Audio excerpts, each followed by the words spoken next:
The following episode contains language and descriptions of violence and self-harm. It may not be appropriate for all listeners, but it was my life. Discretion is advised. What up, what up? Welcome back to another episode of Roll Call with Chappy. I have a special treat. Besides all these energy drinks I got here from F3 Energy, this is a shameless plug right here because these things are bomb as hell. But I got my boy Josh Denne in here. Just did a little workout with him and his son this morning.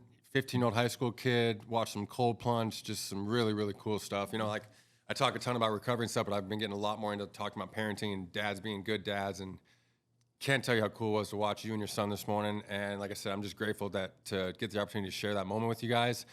And on top of that, like I told you, I want to know how special that was because I don't leave the house in the mornings now. Like I got my two kids. I wake up with my son every morning at like 5:30 in the morning. My other son wakes up right after him, and that's when we'd like watch our little kids movies in the morning, like snuggle time, because he's like, he just goes all day. So like I have not left the house without doing my morning time, and I can't remember the last time though. So I hope you feel grateful for that, but I expect there's going to be some fire stuff today. I do, man. I feel honored, really, because I understand what it's like to be in a specific routine, especially with your son.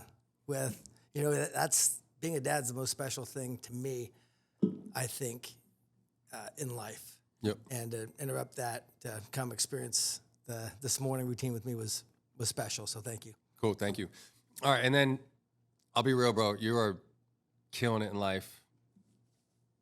It's not all about money, but you're balling out of control. Rewind it a little bit, bro. Like I told you before, like not only did my listeners want to know how the hell someone like you can get to where you are, but I myself want to know, dude. So like, let's track it all the way back. I want to even get into your childhood. Like, how did you grow up? Did you have a good childhood, or how was your childhood growing up? And also, where did you grow up? I grew up in Orange County, and you know it's interesting that the older I get, the more I look back and go, you know, it wasn't that bad. I thought it was bad when I was growing up. You know, if you'd asked me 15, 20 years ago, I would have probably, my perception was it was a lot worse than it was. But having traveled the world and seen, you know, where things are. I was going to ask why you thought that now. You know, you get a different perspective, especially when you leave America. And there's some places in America that are questionable, but, you know, even the poorest person in America is pretty rich, you know. I got this TikTok thing right now, dude, where I don't know what it is, but it's got like, it's going to these African villages that are all over water and shit like that, and these people, how they live, and like Tokyo. Every time I pull up TikToks, I do one of these reels on here, and it's just like, that's what life is about, bro. If you can have perspective and gratitude on anything, like it's like, it gives you such a leg up on the world, you know, like if you can just have a joy in dealing with troubles throughout the day rather than just like thinking that those troubles suck. Or, you know, it's like this, the old cliche saying is like, I get to deal with these problems rather than I have to deal with these problems. That's the perspective that can revolutionize your life. Because if you're utilizing a technology that's allowing you to listen to this right now, you're in a good shape compared to most of the world. And when you can kind of reframe your thinking, I think it helps a lot. So my perception when I was younger is my childhood wasn't good only because my father left when I was young. And I remember him promising me he'd come see me when I was 8. I was probably 5 years old at the time. He left when you were like 5? Yeah. See, and not to cut you off, but like my wife's dad did the same thing. And like, I can't comprehend that now because I'm like, I'm so close to my sons. Like, and I'm like, so like, I try to ask her and I start crying even thinking about it. It wasn't even my life, you know, like I asked the other day, I'm like, so what do you mean your dad just like left like when you were 5? Like, I don't, and like, that's what I asked him. Like, how do you do that as a man? That's what I'm saying. Like, so what did you say the next day to your mom? Did you say like, where's my dad? And she's like, yeah. And then she's like, she kept like making up stuff like he's coming. He's got to fix this or something. And I'm like, and I was like crying, just like thinking about that. And like, it didn't even happen to me. Yeah, that's a tough one, you know, especially when you have a idea of what it should be, you know, and you see other kids that have fathers. And if you see an example of good fatherhood, it's something every young man desires. Now, maybe not every young man, but most that I know, for certainly, you know, as men, you're like, you want a solid male role model, one that you know actually loves you, is not trying to lead you down a path for their own benefit. So, you know, he left. My mom did the best she could, and her idea was that she didn't want to be poor, and you know, who does? But I think, like a lot of people, we think, let me just go pursue a career. Let me go make money, and I can now provide these things to my children. But I'll trade time with them away from them, rather, to be able to provide these things. When children don't really need that. What children really need is a present parent. Anytime. They need present parent. Yeah. And it's better to sacrifice the financial things. You know, I get there's food, clothing, shelter. Those things are imperative. I think most people can, especially if you're listening to this and you're in a Western world, you can do those things without sacrificing your child's future. And I think it's a huge commitment as a parent that, look, you know that's an investment. Yeah. And it's a far greater investment in my mind than, you know, leaving them to someone else to input thoughts and programs and routines into their brain. Yeah. Do you know why your dad left? You know, I have a suspicion of why he left. You know, I'll probably not say it here because I don't want to make anyone feel bad in my family. But you know, I think he just couldn't handle some of that. What maybe happened. I know he was a Vietnam veteran. I know he was seeing combat at 17 years old. So, you know, PTSD stuff and you know, I mean, and when you've that seen stuff's real, certain things at a young mind, it's difficult. I think. To get past that, it was for him. You know, he wrote a book. Sorry about that, and it was a pretty interesting read. You know, he was you know, had his first kill at 17, and had gone down that road, and then realized that, you know, that war was not what the propaganda machine claimed it to be. And I think that's a challenge for a lot of warriors, American warriors, who wear the flag and go fight for the Constitution, go fight for the American people, and they believe their government's pointing them in the right direction. And when they realize that wasn't the case, it's a pretty challenging, or I'd say even devastating thought to start to embody. Like, shit, man, I've been killing people that maybe shouldn't have died. And I'm not saying that's for everyone. I'm just saying that that's what I've heard from a lot of warriors, that was more troubling to them than anything else. Yeah. Do you guys have a relationship now? No, he you know, we tried that. I don't mean to keep beating on the dead. There's so many. 90% I'll tell you what happened. Like this no is, dads. So let me go to that road. I think this may help some people. Help me. Yeah. You know, when I'll fast forward a little bit. Maybe we can go back. When I was in jail, I was facing 10 years, and I'm like, well, I had this experience where I read the Bible once, and I was lost on drugs, and it was speaking to me, not audibly, but like I was reading. Like I was reading my life in there, and really, I passed out. I was probably in some drug stupor, you know, like trying to get out of my lifestyle. And I opened the book out of desperation, really, because I wanted to get out of my lifestyle. I didn't know how, and I opened this book, and I'm reading, and it was speaking to me. I pass out. The next morning, I wake up, and I'm trying to find what I had read the night before because it was so moving, it was so compelling. Wow. But it's a big book, little tiny letters, you know, lots of pages. I couldn't find it. So now I'm facing 10 years. I'm like, well, now I have plenty of time to read this. And so I did. And I read through the Bible cover to cover. And I found life there. Really? I found faith in that after reading all these different spiritual books. That's where I found, you know, my life. Because if you read Scripture and really seeking, you know, there's a passage in Matthew, it's, I think, chapter 6, verse 33, seek ye first the kingdom of God, and then these things shall be added to you. And I was seeking, like really what I was seeking was, how am I still alive? And I know you can relate to this because like I shouldn't be here. I had survivor's remorse for a while, You shouldn't be here, right? I mean, reading your book. 10 times over, yeah. That was me. I'm like, I don't know how I'm here. Like I shouldn't be here many, many times. I'm still here. There's got to be a reason for it. I've seen real evil like you have. I have seen evil. I know that exists without any question. So God must exist as the opposite, the yin and the yang. I'm like, that has to be real. So I was seeking that, and I found that in Scripture. And so I wrote my dad as part of hey man, I got forgiveness. Like I forgive you for leaving. I was letting this go because I was holding on to it. You know, maybe if I psychoanalyze myself enough, it was like abandonment issues and all these issues I was going through. I was trying to feed it with drugs or sex or all these, trying to just fill this hole that was never going to be filled, that I finally found in salvation through belief in Christ. I mean, for real, like not because someone else told me about it, because I read it for myself. And I wrote this like letter with him, and he wrote me back basically saying that I was an idiot, that I was a fool for believing this nonsense. Stop. And yeah, it was pretty hardcore. He ended his letter with saying something to the effect of, I feel bad that I've killed better men than you'll ever become. Yeah. And I know exactly where I was. wearing my Theo Lacey orange jumpsuit.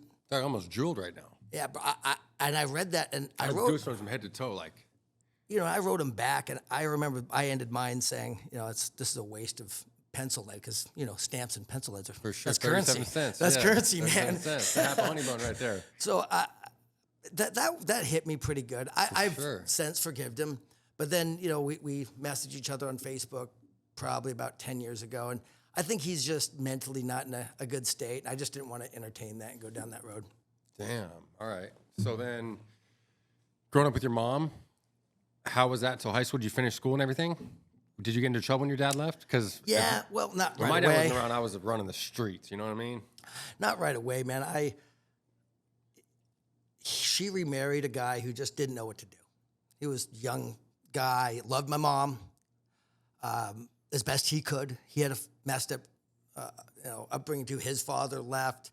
He was a Marine Corps colonel, So many Vietnam stories veteran. like that, man. His stepdad, who married the mom who he loved, had 3 kids. He was being the oldest of that. He wanted nothing to do with the 3 kids. He was also a U.S. Marine Corps colonel, so just military. Just he just didn't know what he was doing. I mean, I think he tried the best he could, but it came across really, like back then, I wanted to kill the guy.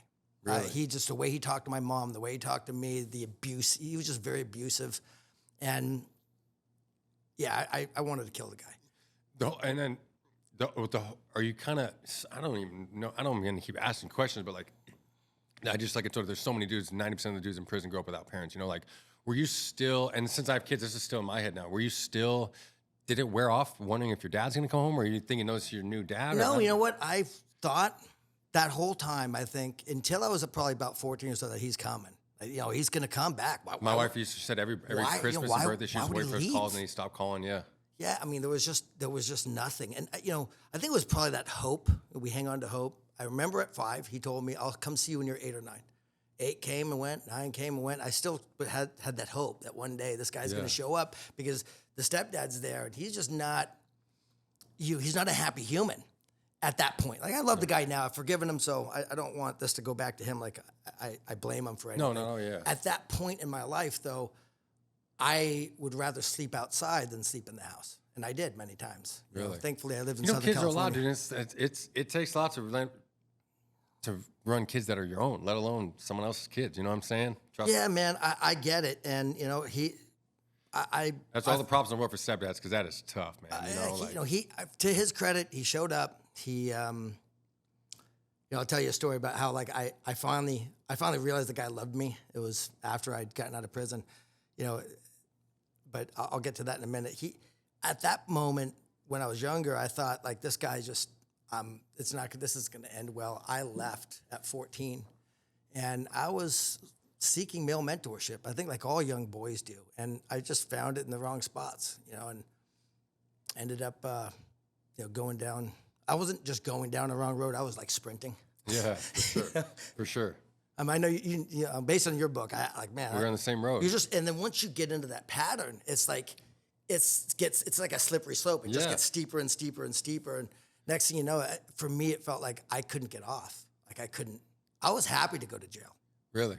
Oh, hell yeah. I mean, not at the moment. Yeah, I was of course. praying, God, please take this away from me. But, I needed Once the dope sickness wears off, you're like, oh, thank God. Yeah, I'm like, oh, dude, I can't, now at least I can be present. And you were 18 when you got locked up? Yeah. So did you finish high school? No. Okay. What year did you drop out? Do you remember? Well, I was freshman year. I left sophomore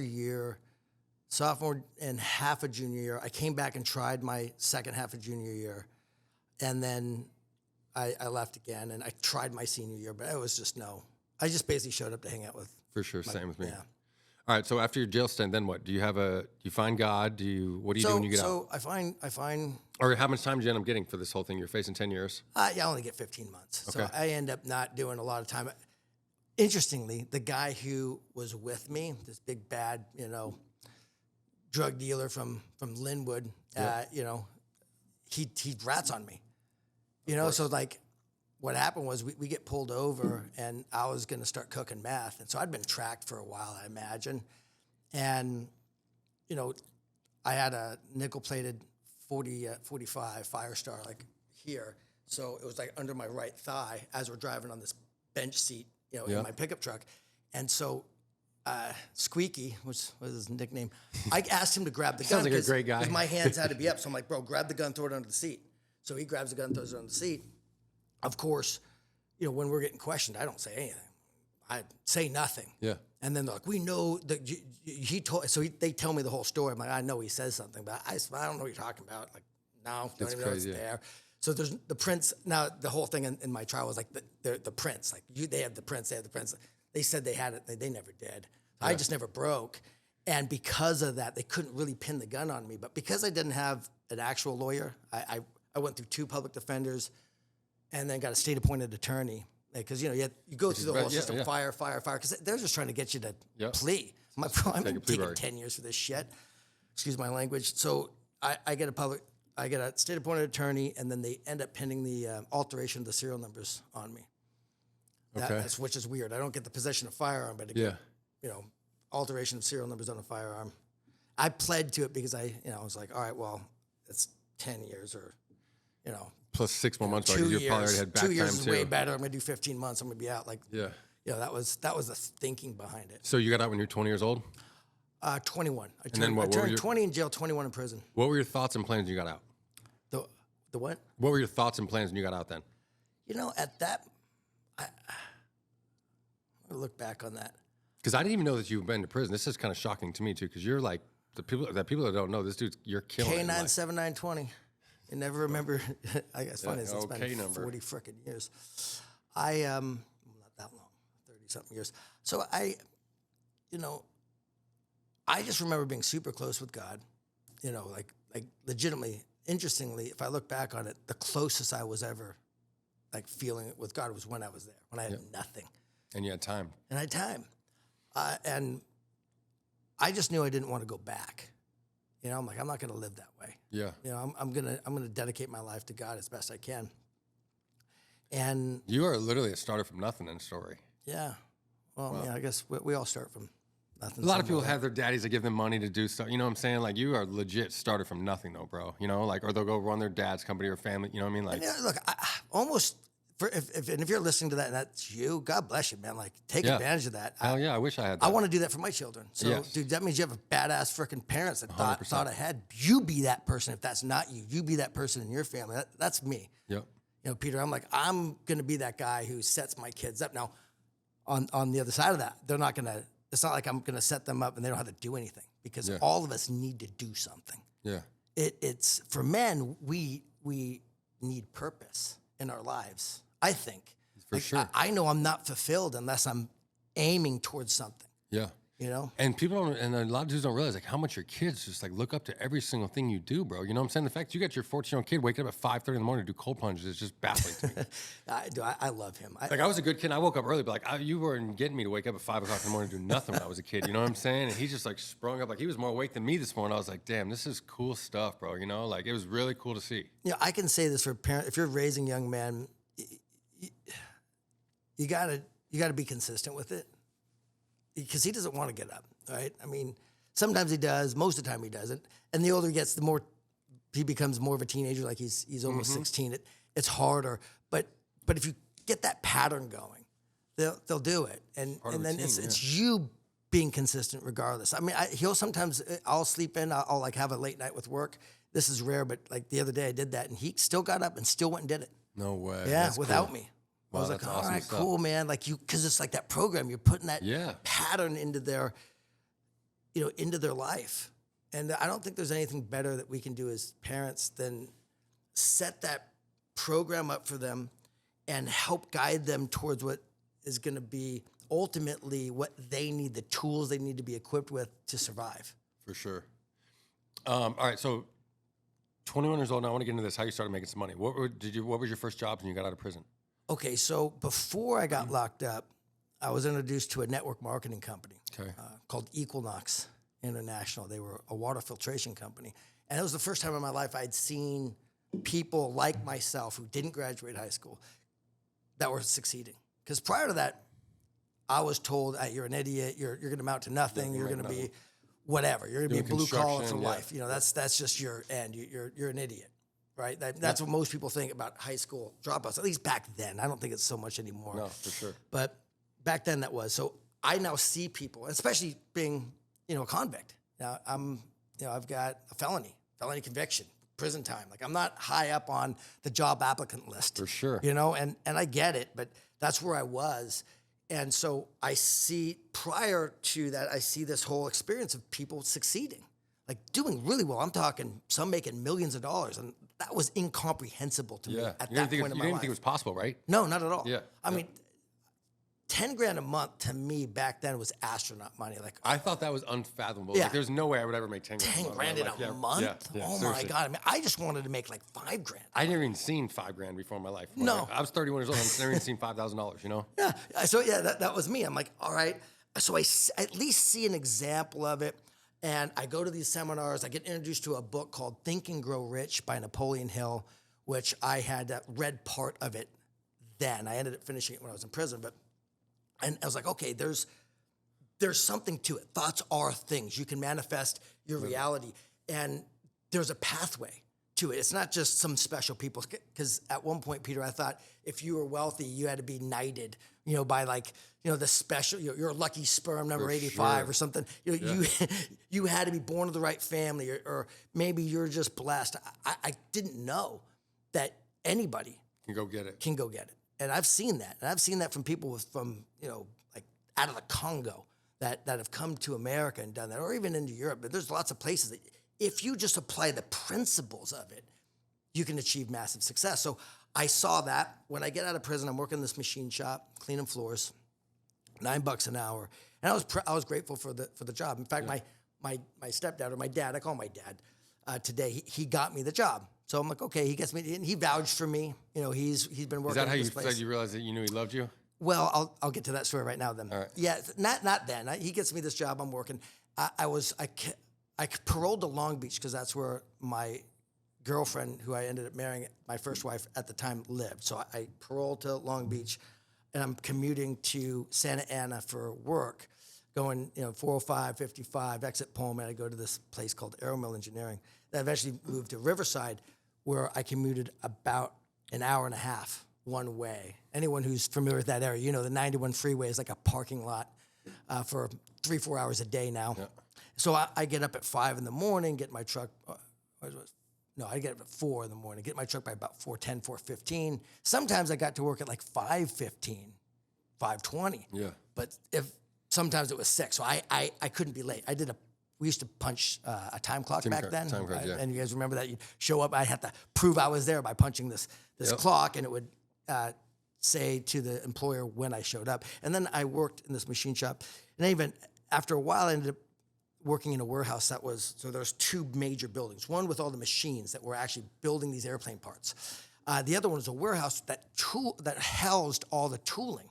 And these are big, huge, some titanium, some steel, big tools. You needed a fork truck to they put it on a pallet, and you'd strap them in these big steel straps, and I would load it up on a truck and bring it back to the machine shop, where I'd load it up onto the big gantry, CNC gantry machines, and that was my job. And I was pretty much the only one who was managing that warehouse. And a lot of times I had to take everything out into the parking lot and then recatalog everything and redo it. So that was part of my job. I just had to keep everything maintained. So one day I'm doing this, and I'd probably already been working for 4 hours. So I've been putting all the stuff carefully outside in the parking lot. And some of the machine parts are bigger than the garage door. So if those of you familiar with fork trucks, you have to maneuver it just right to get it out. It's time consuming, and it was like I'd clear it by inches, and I got pretty good at this fork truck. For sure. So I did all this, and my manager at the time called me and asked me what I was doing. I told him, and he's like, well, I need you to get over here. I'm like, all right, well, I can't just leave some of the government. I mean, there's high security, there's government parts. I can't just leave them in the freaking parking lot, man. Yeah. And so I'm explaining to him in a nice way, and he was super disrespectful. Like, just said some things to me that, and this has been leading up to a head. Like, he was disrespectful to me a lot, and I let a lot of stuff slide just because I'm like, what am I gonna do? Yeah. This time though, Peter, he said it where I'm like, all right, bro, I'm gonna come hurt you. And I'm I'm going to come hurt this guy for real. Like, you know, when you get to that point, there's a certain level of disrespect. I'm like, all right, you crossed that line. Now you're getting handled. So I called my dad and I'm like, I told him what happened. I said, you better tell that guy to leave. I'm coming back there and I'm going to hurt him. And he knew me. Like, he knew I wasn't just saying it. He knew me well enough to go, yeah, dude, he's coming back to hurt you. And I'm still on parole. But I'm like, but I don't care. I'm going to violate parole. This guy is not getting away with this. I always had that. I almost feel the adrenaline right now. So I put everything away, takes me and I drive over there with the intent to go I'm going to go, I'm going to go address this dude. And before I get there, my dad just punched him in the face. He didn't know what to do. He just walked up to him and he punched him because he didn't know how to stop me from doing it because he knew that guy was not going to have it. And I was like, oh, this guy actually loves me. No way. Yeah, man. Like, I was like, the police were there and, he didn't get arrested. He didn't press charges, but I'm like, dude, I told him, I said, Lawrence, he saved your life, dude. I don't know what who knows, but I had the intent to go do harm to him. And so was that your last day working there? No, I stayed on for a little bit longer. Eventually, though, I quit once I got started into a company where I finally started making money. And what made you leave then? How'd you find that? So because a lot of guys, I would tell them, just get a job and figure it the hell out. You know what I'm saying? And while you're at a job that you don't like, with your off time, instead of drinking or partying or celebrating this life that you don't have yet, go figure something else out. Yeah, if you're full-time on a job, find something that you can do part-time. And a lot of people make the mistake of finding a passion or something and quitting their job to go build their own business on the side. Now, that sounds great, but typically they're just unemployed after that, Yep. And if you have someone that's taking care of you, that sucks for them. And if you don't have anyone taking care of you, well, you ain't going to be able to make it. So I got this. So my wife at the time was a waitress at Mimi's Cafe in Garden Grove and Beach. And I would go see her when I could on the weekends. And there was this girl named Kim Lutman who worked as a server alongside her. And so I'd sit at the bar and she would serve at the bar. She'd invited me to this network marketing event, like every time I showed up. And I knew it was coming. I'd seen network marketing before, remember? So I knew what it was. I just, at that point, wasn't really open. Although, which is interesting, I was praying about an opportunity. Sometimes they come to you and just, we reject them because I'm not looking at it that way. So she invites me. I think it's probably maybe the fourth or fifth time she invited me. I said, listen, Kim, I'll show up. Just, like, I'm going to show up, I'm going to see your thing, and that's it. Is that okay? Like, can you just, I don't want to, every time I show up here, I feel like I want to dodge you. And she's like, deal. And so I showed up, and she sat me in the middle of the room. There was like probably 300 people there, and I couldn't get out. And the first guy that got in front of the room and started speaking I didn't relate with him at all. Just seemed like a phony sales guy. I'm like, I can't wait to get the hell out of here. The second guy who shows up, this guy, Ben Kane, Marine Corps veteran. I mean, just authentic. That guy commanded the room. Like, it was something about the way he spoke, or I knew what he believed, that what he was saying was true. Mm-hmm. And I'm like, okay, this sounds interesting to me. And I went up to him right afterwards. I literally made a beeline right up to the front of the stage and said, man, is this real? I was looking in his eye, No way, I'm like, I'm just trying to read him. And I bought what he was selling. I shook his hand. I'm like, all right, cool. I'll go do this. And I got started on this journey of, prepaid legal services, which is like selling legal insurance. And interestingly, I was guilty in what I did. But I remember being in court, fighting court, and I saw the officers lying. I'm like, what are you doing? Like, why are you lying? You're supposed to be the good guy. Yeah. But they were lying to make their case. And I belonged where I was going, for sure. But I was like, why are you doing that? And I realized, too, that justice is for sale in America. It's not about right or wrong. It's not about guilt or innocence. And we can see that play out in the world stage all day. But certainly in America, in our American court system, it's like whoever has the most money is going to win most of the time. Mm-hmm. Not always, but way more often than not. Yeah. And justice is for sale. And I'm like, all right. And so what prepaid legal services was doing was saying, look, lawyers are expensive. For a monthly fee, you can have access to actual real lawyers. And I don't know about you, Peter, I use attorneys. And I've spent hundreds and hundreds of thousands in my business career on legal services. And to have access was remarkable to me. Yeah. Like, this is really freaking cool. I can crusade this. Like, I can go do this. And I get introduced to personal development, personal growth, books. Like I said, Think and Grow Rich stuff. But I'm now reading How to Win Friends and Influence People by Dale Carnegie. I'm reading The Richest Man in Babylon by George S. Clason. Why We Act the Way We Do by Tim LaHaye. I'm just starting to go, I'm digesting this stuff while I'm working at this machine shop. And because I had a hour and a half to 2 hour commute each way, I turned my drive time into what I later was told was Drive Time University. I started getting an education. Yeah. Rather than listen to AM radio, back then it was like 6:40 AM in California. It was like, I listened to all these different radio stations and just put nonsense in my head. And I started realizing that our brains they're like powerful supercomputers. Garbage in, garbage out. I'm just putting garbage in. I'm memorizing all the songs on the radio. Adds zero value to my life. That's why I listen to music in my car.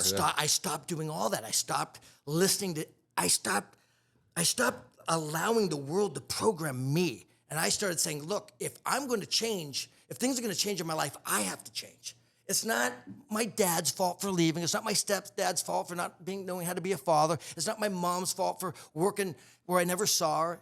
It's not the cop's fault. It's not anybody's fault but mine. Because there's only two things in this world that you and I can control: our attitude and our behavior, and that is it. We have no other control over anything. I can't control my kids, can't control my girlfriend, my spouse, my wife. I can't control any of that, but I can control my attitude. I can't control the thoughts, right? They just come randomly, but I can reject the ones and hold on to the ones that add value in my life, and I can allow it to shape my attitude. Because it's not what happens, it's how we handle what happens, because the same wind blows on us all. But it's not the direction of the wind, right? It's the set of the sail, set of the mental sail, to quote my friend Jim Rohn. I love that, yeah.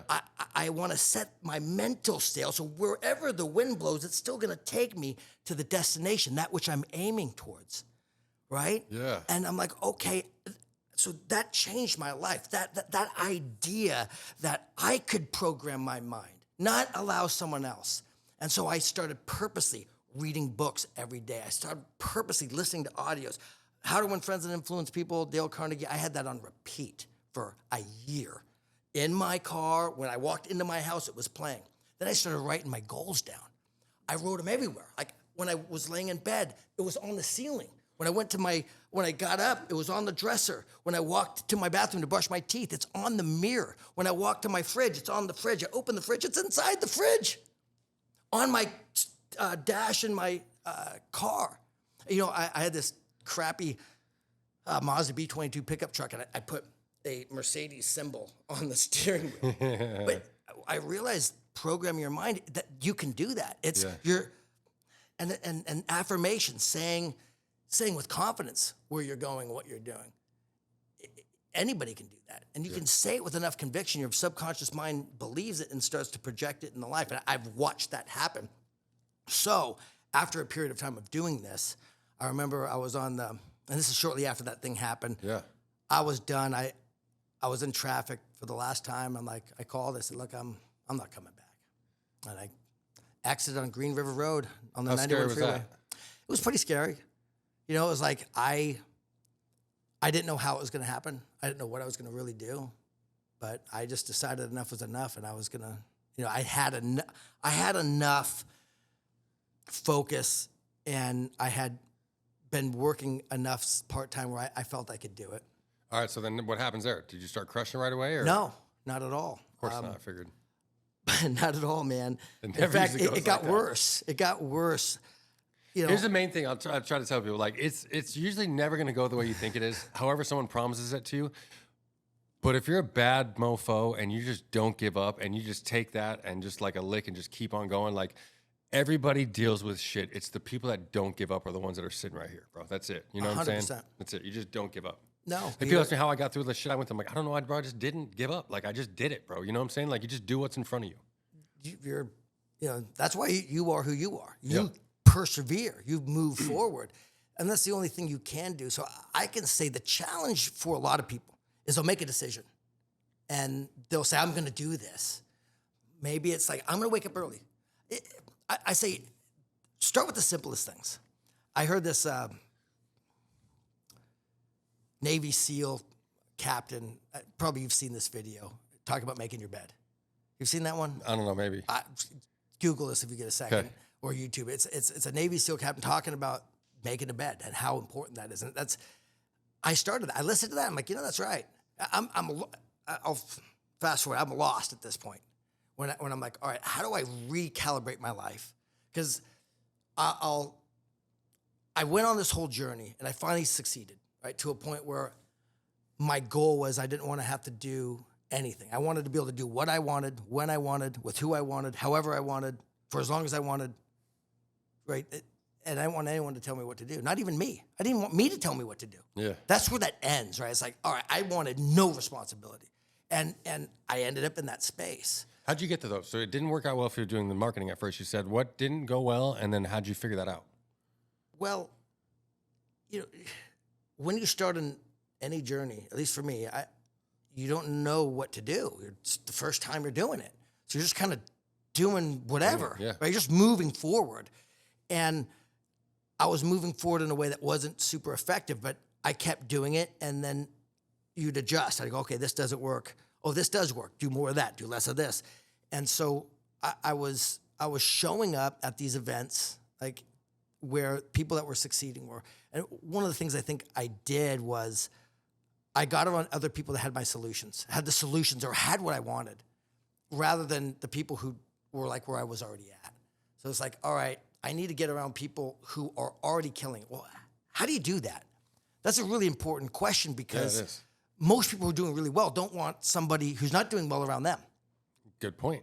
Right? Like, I can tell you, I don't want someone sapping off me. I don't know, yeah. Think about people, oh, can I just pick your brain? Can I Yeah. just, no, but why? Look, no disrespect. I don't want someone picking my brain. That doesn't sound pleasant. Yes. A brain pick? That sounds like it's painful. Like, I really... And it sounds time consuming, which I don't Yeah, have. man, I don't have the time for it. So, and anyone who's really successful, genuinely, doesn't want to do that. So how do you get around someone who's has what you want, who wants to pour into you? And I think I found a solution that worked, which is add value. Add far more value than you subtract. Good point. So I found people that, all right, these guys have what I want, and I added as much value as I possibly could. And here's how I started.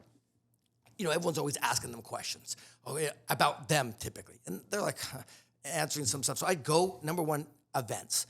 You're like, all right, seminars.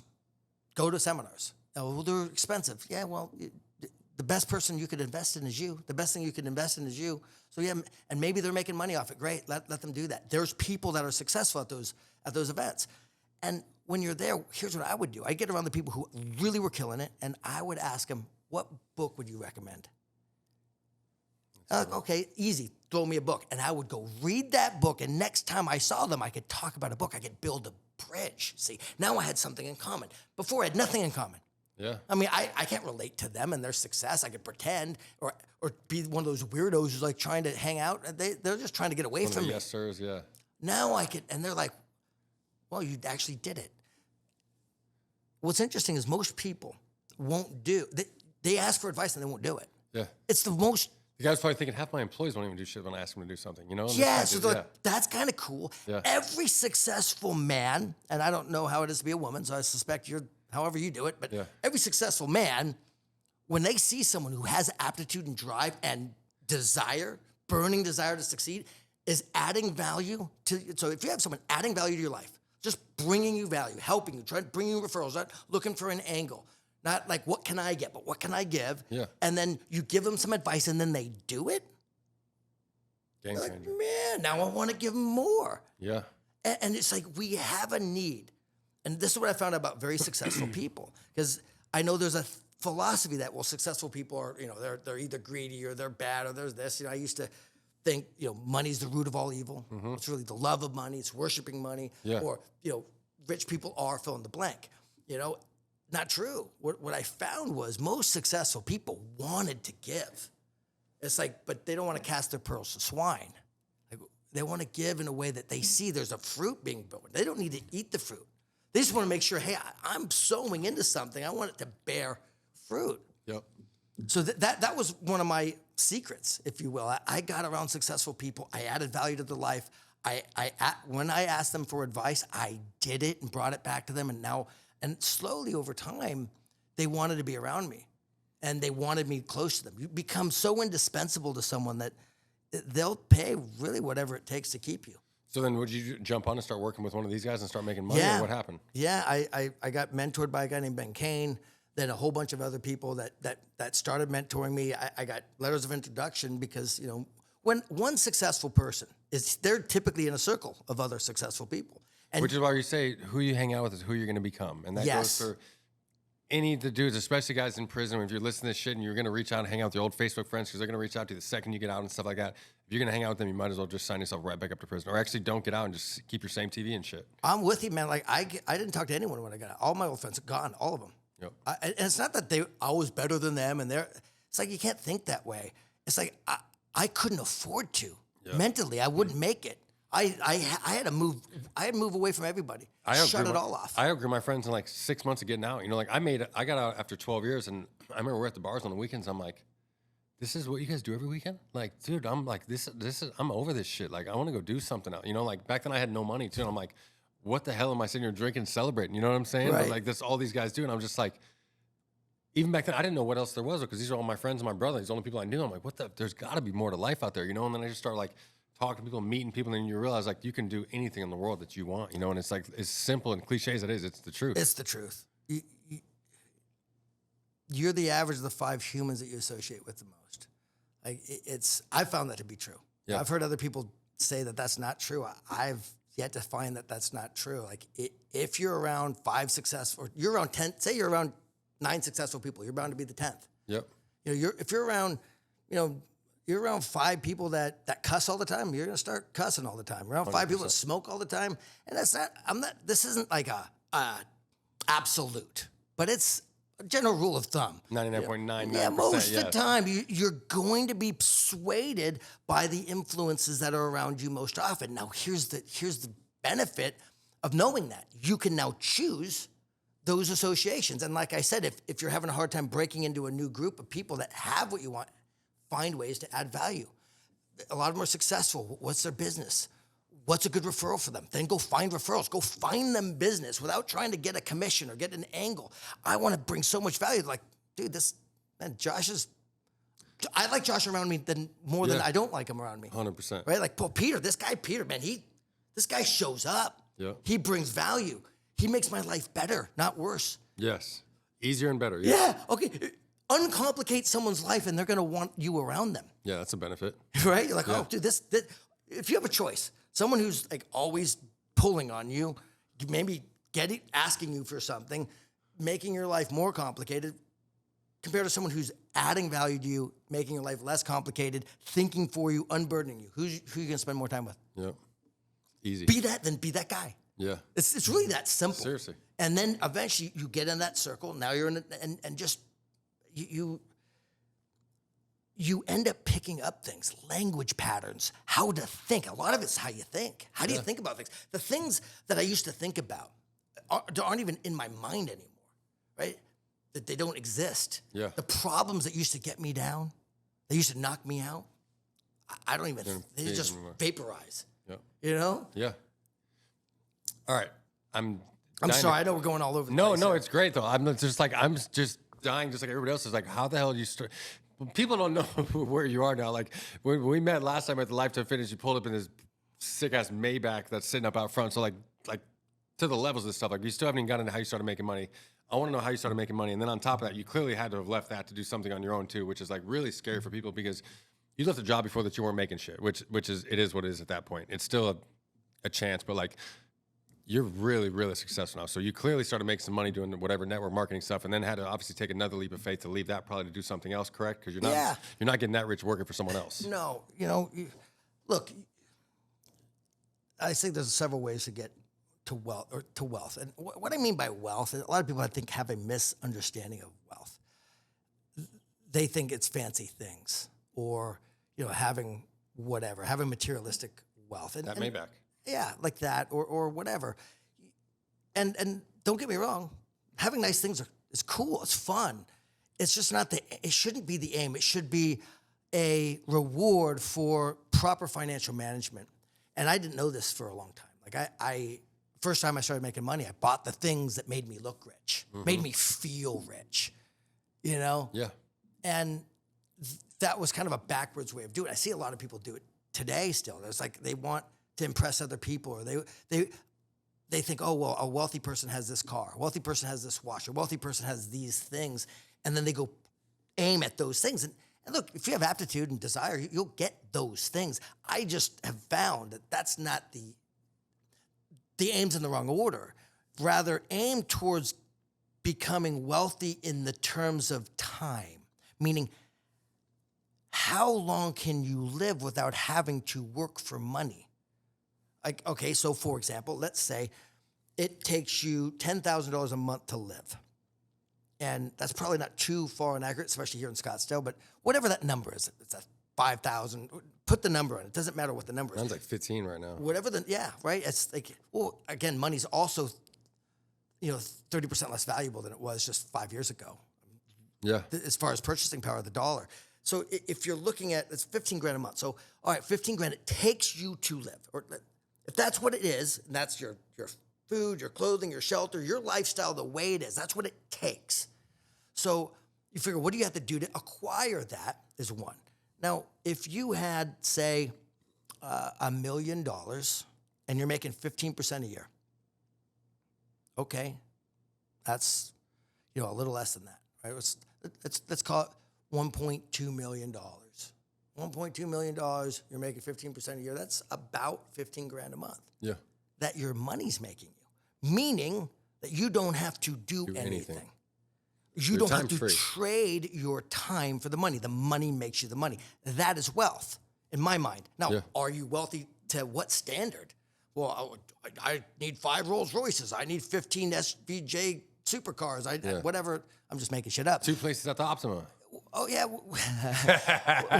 whatever it is that you need, okay, fine, but you don't have to have the materialistic wealth to be wealthy. You just have to have time. Then you can start to compound those things. Now you go, okay, now my time's free. Now let me do it again. Yep. Now I got 15 grand that I can have disposable capital. Now I can invest more, or now I can, right, whatever. So it's the compounding of capital that's working for you. And the goal, I think, should be to make so much money, or have enough money working for you that you can't out-earn it. Yes. Yep. Like no matter what and there's people, you make a couple $1 million a year, a couple $1 million a month, like great. If you're trading your time for it, you're still having to work. And maybe you're like, well, yeah, Josh, I like to work.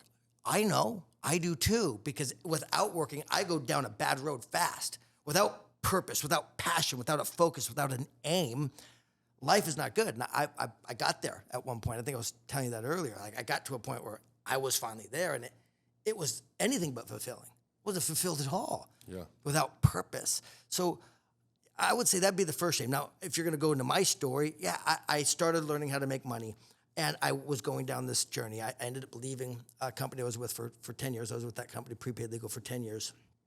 What were you making at the end of that, if you don't mind? It wasn't that much. It was like probably 70 grand a month or something. Okay.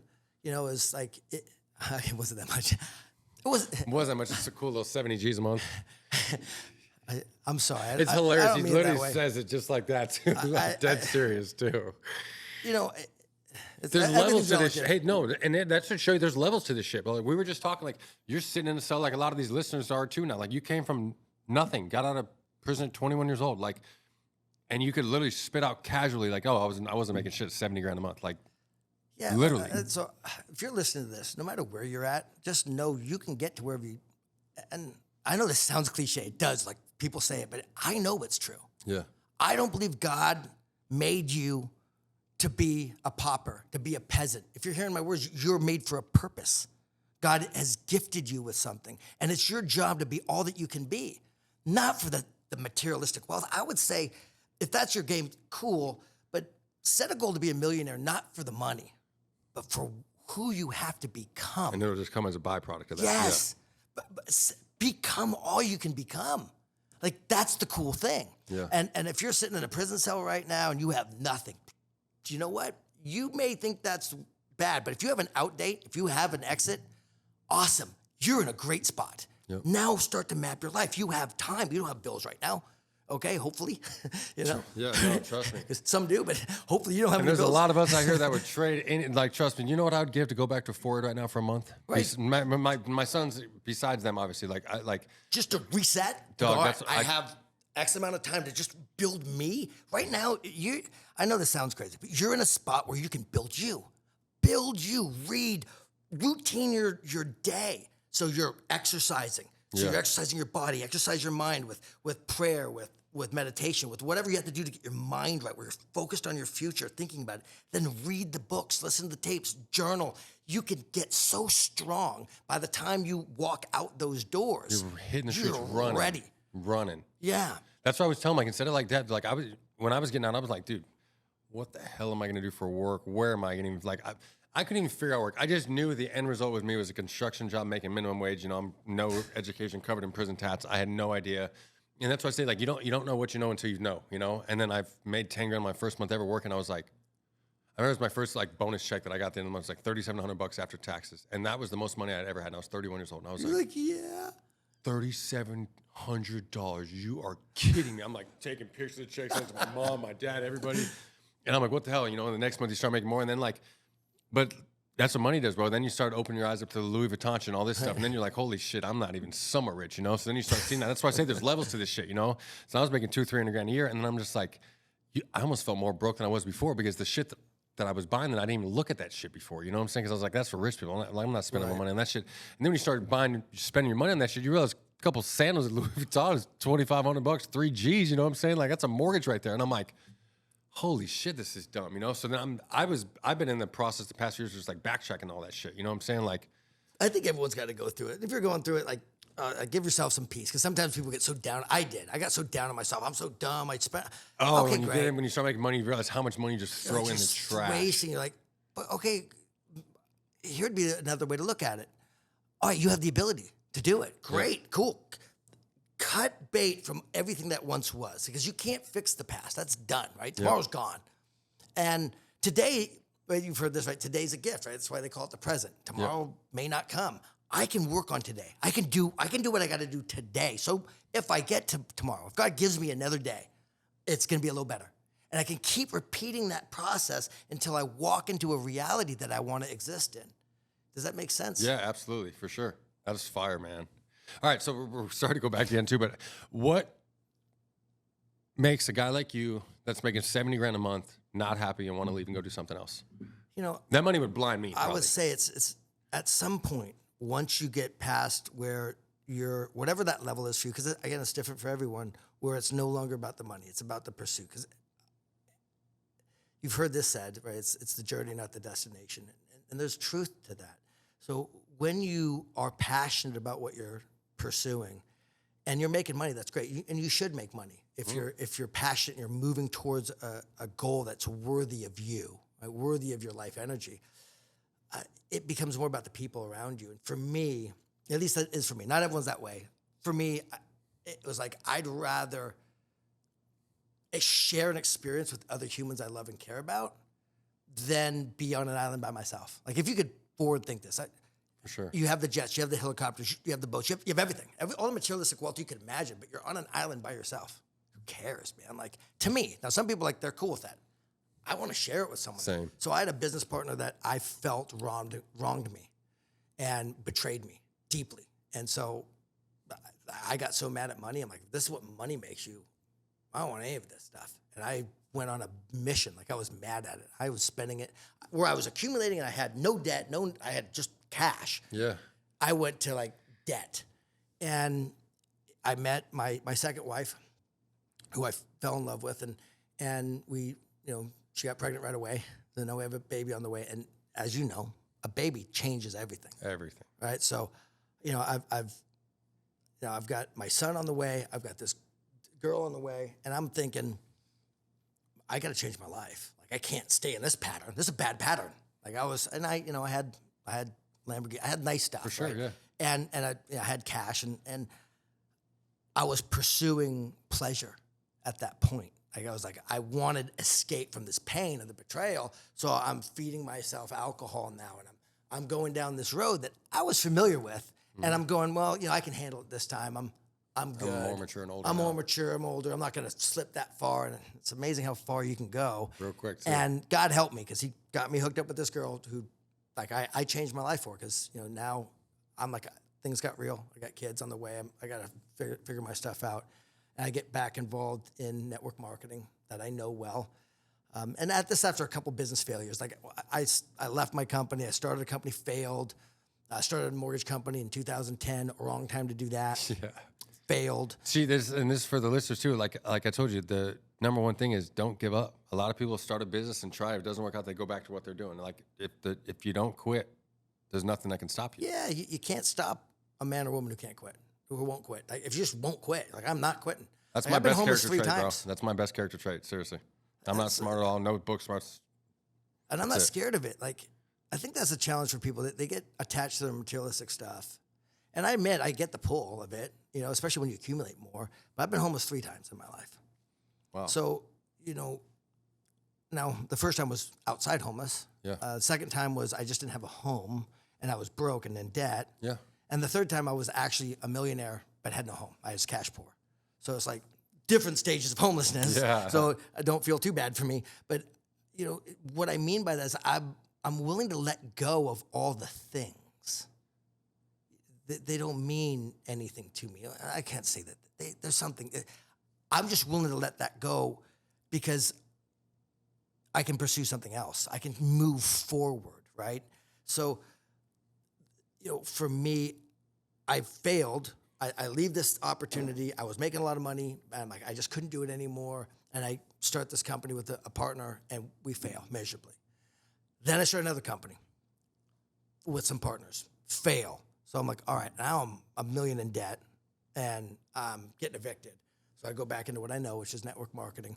And it's a long story. I'll sum it up with I get with the right people, and we end up doing very well. We build a $200 million a year, plus company, and we crush it. Now, I was there for 8 years, and I loved it. I loved my time there. I loved those people. We just saw a difference of how we thought things should have played out, and so I separated myself. I sold my situation for a good amount of money, and after that, I started investing.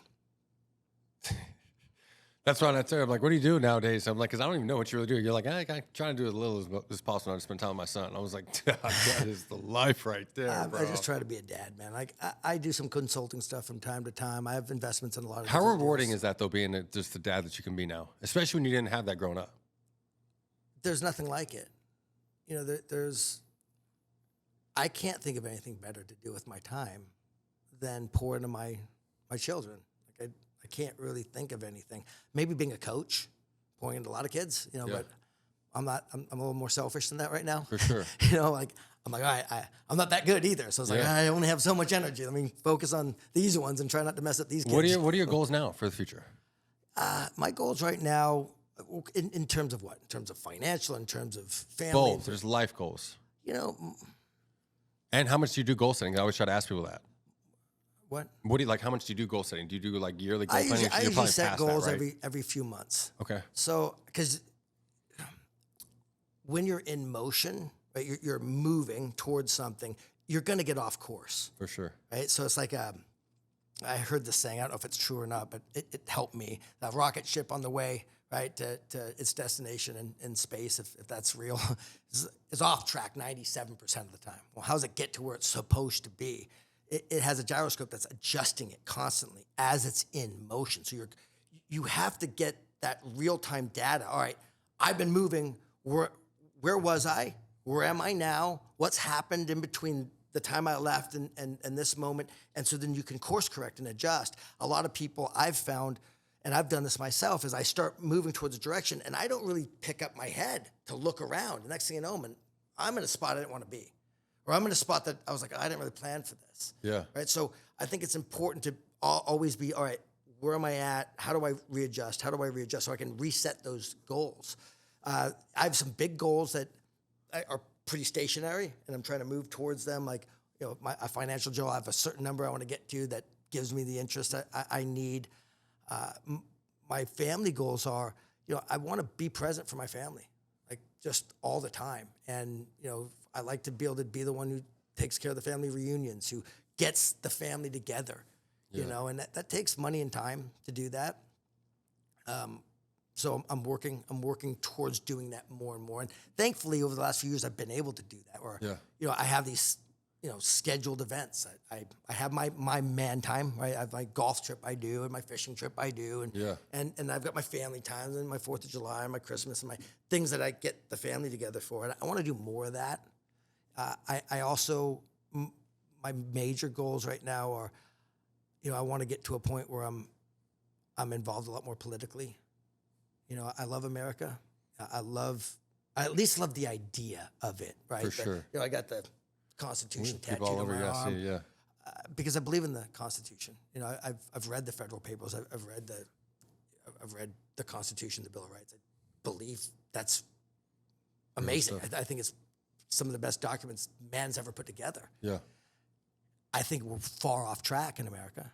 I think that people are confused, and there's a lot of misinformation. And I think it's a moment in time where we can pull some people together and make major changes that are important. I don't want to leave America. Yeah, for sure. You know, you know, as a father, right? You think about it, Peter, right? You're course. like, all right, well, I can't It's almost scary bringing kids into this world where it is right now.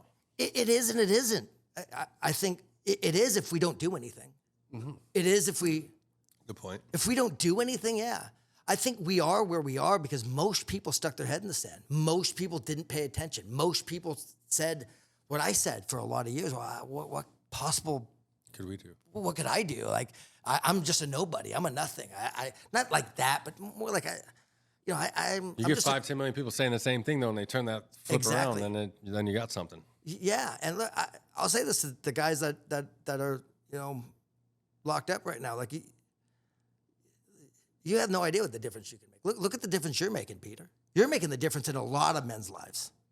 A lot of men. Like, you're changing. Like, so it's like, I had to stop thinking. I'm showing them what's possible, bro. I'm not my past. You're not your past. Whatever you did before, you did before. That. I heard a sermon that make your mess your message. Yep. And that's what you've done. Yep. 100%. Your mess is your message. Like, all right, so you can lead people out. We need leaders right now. That's what America needs. That's what the world needs. Needs strong leaders, strong fathers. So if you have a kid, man, start there. I think if I can say anything to anybody, it's like the first person you got to lead is yourself. No one's going to listen to you if your life's out of whack. And you don't have to be successful. You don't need the Rolls Royce. You don't need the Rolex. You don't need the fancy shit. You just need to be put together. What does that look like? Get up early. All right? Or just have a routine. Yeah. You know, it's like everyone's, so you have to get up super early. I think it's better. You know, it's that old saying by Ben Franklin, you know, healthy, wealthy, and wise, right? You know, early to bed, you know, or early to bed, early to rise makes a man healthy, wealthy, and wise. I never heard that one. I think that's true. Yeah. Ben Franklin said that, and you know what? It's worked out well for me. Start off making your bed, you know, every day. My wife made fun of me last night because I stayed up till 10:30 at night.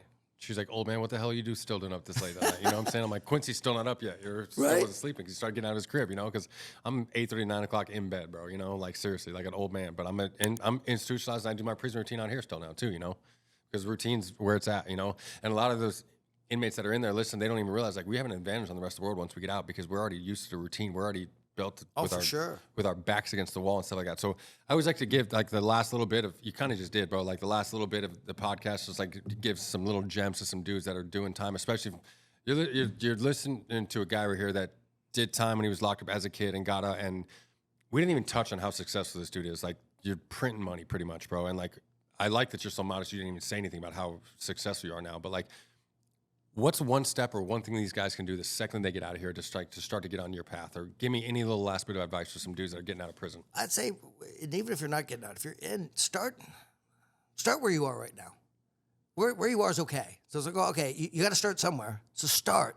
And I would suggest, look, if you're used to sleeping in, wake up early. Do the thing that's uncomfortable. Make you uncomfortable. Yep. You got to be uncomfortable and force yourself. And that's why I started doing the ice baths, man. It's like, I hate it. I pushed out this morning, so I didn't even do it. I don't like it. I don't want to be uncomfortable, man. Yeah. I don't like cold water. I don't like getting up early. I don't like making my bed. I hate that. I hate it. Yeah. I do it.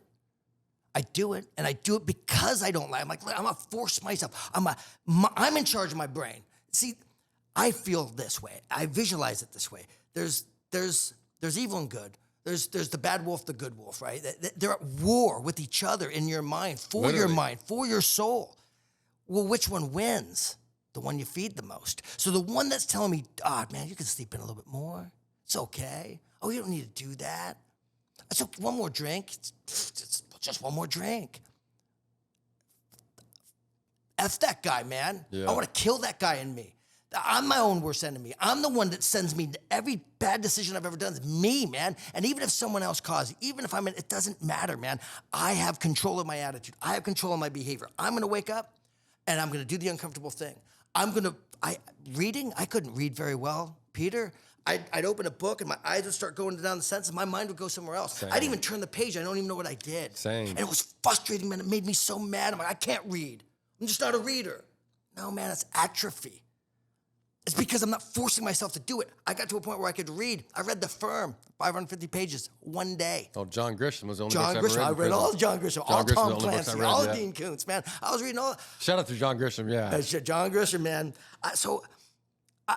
I'd say just force yourself. The thing that you don't want to do is where your salvation is. So you're going, That's so well, fire, I made my life this. Great, now you can start a new one. Put yourself together. Be a man that you would respect. And watch how everyone else follows you. You don't need the fancy stuff. Be a man to put together. You work out, you're disciplined. You work on you. You're contributing. And I tell you what, I think the world will bend to your will. I love that, man. Dude, this was absolute fire. Josh Denne, I'll put all this stuff on there. Look him up on social media and everything like that. Make sure and subscribe and like the show. Thank you so much for being here. This was absolute fire. Thanks again, Josh. Hey, I appreciate it. appreciate it, Thank you Peter. for that morning with your son this morning again, too.